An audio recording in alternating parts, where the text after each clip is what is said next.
অনেক কিছু নিয়ে অনেক মতামত করেন, কোনো ধরনের মতামত আছে কিনা যে কি ধরনের বেটার পলিসি বা আসতে পারতো আসলে? এখন বাংলাদেশের যে অর্থনৈতিক দুর্দশা, এখান থেকে আসলে মানে শিল্পায়ন ছাড়া আপনি দীর্ঘমেয়াদে তো কোনো সলিউশন আনতে পারবেন না। তো শর্ট টার্মে তেমন খুব বেশি কিছু করার নেই।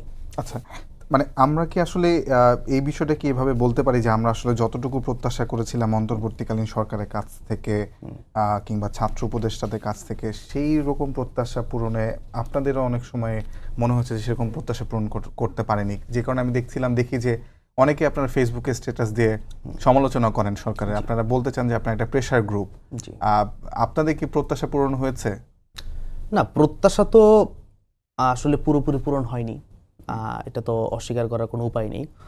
তো এখানে যেমন সরকারের দায় আছে এবং সরকারকে আসলে যে সমস্ত দেশের স্টেক হোল্ডারদের সাহায্য করার কথা ছিল, সেটাও আসলে কতটা প্রপারলি পাওয়া যাচ্ছে, বা রাজনৈতিক দলগুলো আসলে কতটা সহযোগিতা করছে, কারণ মুখে এক কথা আর কাজের প্রতিফলনে আরেকটা, এরকম তো আমরা দেখতে পাচ্ছি।